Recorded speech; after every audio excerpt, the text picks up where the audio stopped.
This channel does not promote any violent, harmful, or illegal activities. All content provided by this channel is meant for an educational purpose only. Top quality और consistent performance के लिए सिर्फ silver pumps नाम याद रखना।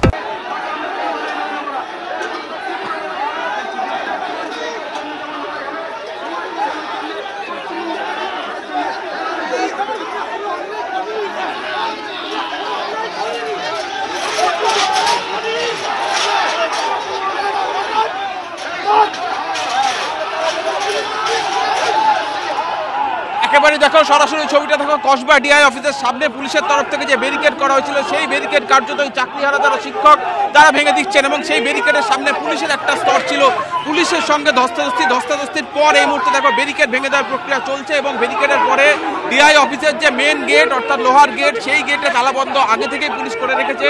ভেতরে মহিলা police রয়েছে এবং পর্যাপ্ত সংখ্যক পুলিশ রয়েছে, অর্থাৎ পুলিশ যে কোনো মূল্যেই যারা চাকরিহারা রয়েছেন তাদেরকে ভেতরে প্রবেশ করতে দেবেন না, কিন্তু যারা চাকরিহারা এসএসসি যারা চাকরিহারা এসেছেন তারা যে কোনো মূল্যে তারা মরিয়া চেষ্টা করছেন যে কোনো মূল্যে গেট ভেঙে যে করে হোক বা গেট পার করে তারা ভেতরে প্রবেশ করার চেষ্টা করছেন। আমরা সরাসরি ছবিটা দেখাচ্ছি সেই ধস্তাধস্তির।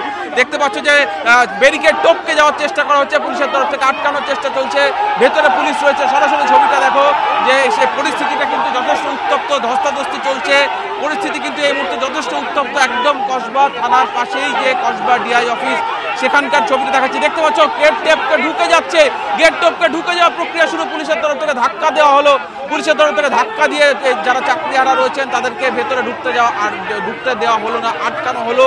পরিস্থিতি শান্ত করার চেষ্টা করা হচ্ছে, পুলিশের তরফ থেকে পরিস্থিতি সামাল দেওয়ার চেষ্টা করা হচ্ছে, কিন্তু নাচরবান্দা যারা চাকরিহারা যারা এসেছেন তারা কিন্তু নাচরবান্দা। তাদের বক্তব্য আজকে এই দিনে তাদের স্কুলে থাকার কথা, বাচ্চাদের পড়ানোর কথা, কিন্তু সেখানে পরিস্থিতি এমন হলো যার জন্য রাজ্য সরকার দায়ী করছেন তারা। তাদের বক্তব্য রাজ্য সরকারের জন্য আজকে তাদের রাস্তায় নামতে হয়েছে, তারা নিজেদের শিক্ষাগত যোগ্যতা নিজেদের যোগ্যতা প্রমাণ করে।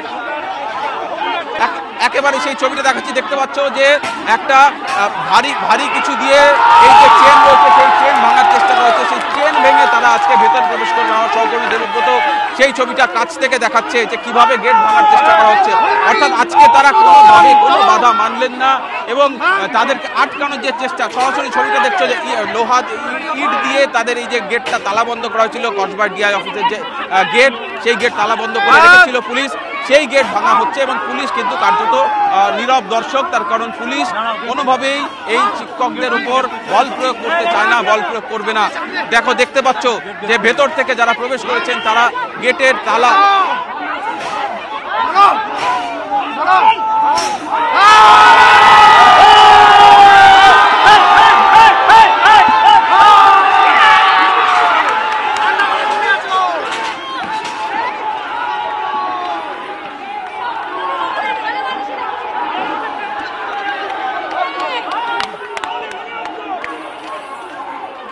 একেবারে দেখতে পাচ্ছ যে গেটের তালা ভেঙে এই মুহূর্তে যারা চাকরিহারা তারা ভেতরে প্রবেশ করলেন। পুলিশের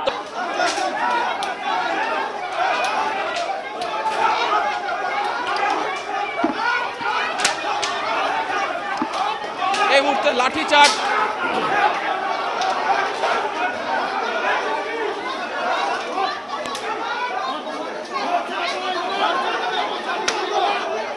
একেবারে শুভজিৎ তুমি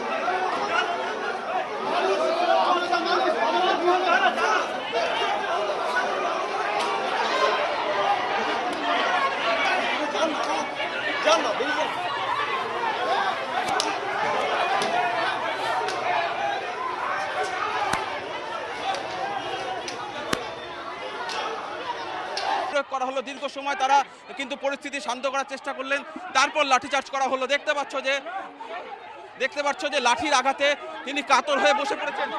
লাঠিচার্জ করলো কেন?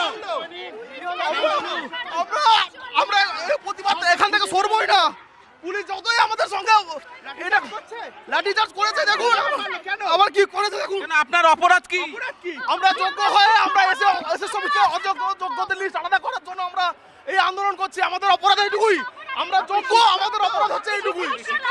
আমরা শিক্ষকই, আমরা অবশ্যই শিক্ষক, যোগ্য শিক্ষক।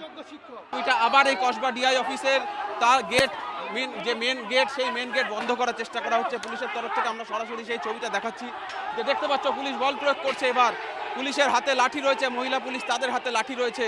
দেখতে পাচ্ছ পরিস্থিতির কিন্তু এই মুহূর্তে যথেষ্ট উত্তপ্ত পরিস্থিতি, কার্যত বলা চলে নিয়ন্ত্রণের বাইরে। পুলিশ কিন্তু শেষমেশ পরিস্থিতি নিয়ন্ত্রণে রাখতে পারলো না।